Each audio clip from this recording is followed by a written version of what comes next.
They tell us not eating would make us weak. And recently I went for 87 hours. I was trying to do a 72-hour fast.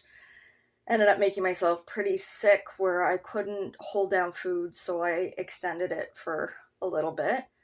But what I can tell you is, in and of that going random, doing the challenge to myself to shake and break the energy of my reality, I've gained some clarity.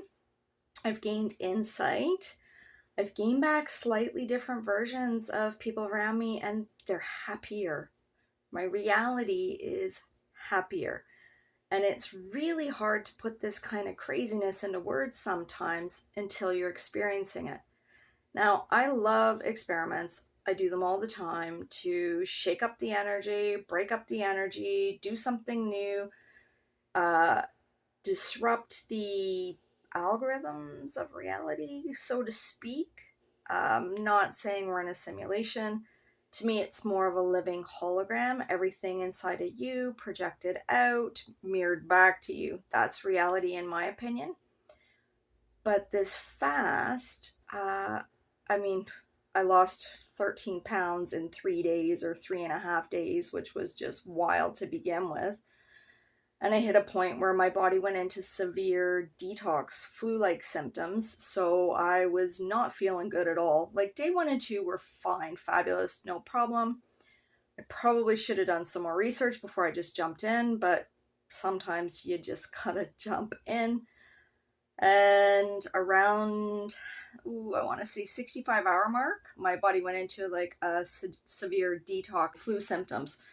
I was sweating profusely. I was throwing up. My body was smelling kind of funny with the sweating. Uh, a headache, tension headaches. Trying to think, but there was quite a few different not so pleasant things that happened in that detox.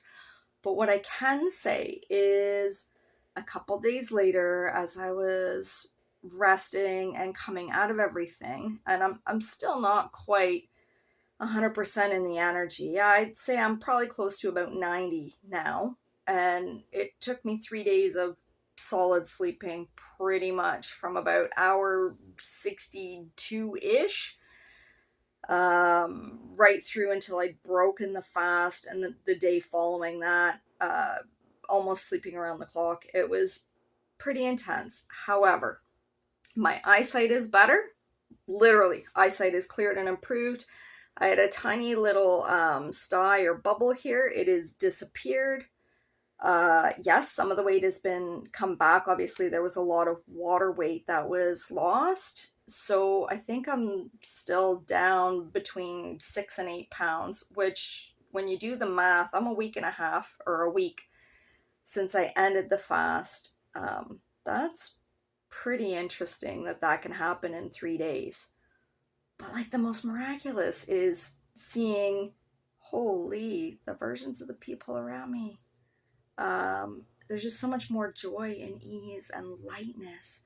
It's like a whole new level of reality has been accessed through this one really kind of, I want to say, crazy anomalous action.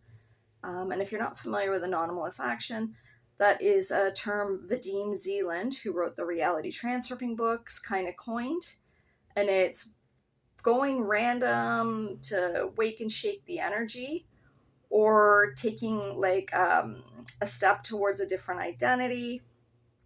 Anyways, point of all this being, you can always shift and change your energy and bring in new layers and levels of reality. So, my friends, I definitely urge you to break a habit, do something a little bit different, try something you've never tried before. Even if it's just something so silly as going to sit in a coffee place you've never been before by yourself, right? If you've never had the experience of going somewhere alone, it is going to change your reality in the most simplest terms, in the most simplest ways. When you start to do things differently, you're accessing different versions of yourself. And it is my belief that each of those different versions holds a key to put you into the frequency of being in alignment with the things that you want to pull into your reality. So, my friends, what is one little experiment you can do today? One little way you can go random to shake and break your own energy? Leave it in the comments. I'm sure there's other people looking for ideas the same as you. All right, and if nothing else, I've given you the coffee shop idea. So with that, I wish you guys lots of love and luck, and I would love to hear back about any kind of shifts and changes that happen as a result of your experiments.